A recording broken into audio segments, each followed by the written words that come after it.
আজকে আমি একটা হেলদি এফেক্টিভ হেয়ার মাস্ক লাগিয়েছি। এতে কি আছে? এতে আছে মেথি দানা, কারি পাতা, দুটো একটা পেস্ট করে। মেথি দানাটাকে আমি আগের দিন রাত্রেবেলায় ভিজিয়ে রেখেছিলাম, কারি পাতা তার সাথে অ্যাড করে মিক্সিতে পেস্ট করে নিয়েছি।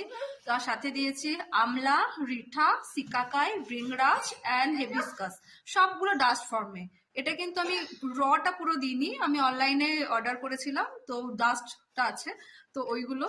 আর রোজমেরি এসেন্সিয়াল অয়েল আমি দিয়ে থাকি, তবে ওটা আজকে আমি দিইনি। আজকে ওর জায়গায় একটুখানি পেঁয়াজের রস দিয়েছি। দেখি আমার হেয়ারের প্রবলেম যদি সলভ হয়ে যায় তাহলে আমি এটা আরো অন্যদের সঙ্গে শেয়ার করতে পারি। আর সবার আগে আমার যেটা স্ট্র্যাটেজি সেটা হলো নিজের উপর এক্সপেরিমেন্ট করো।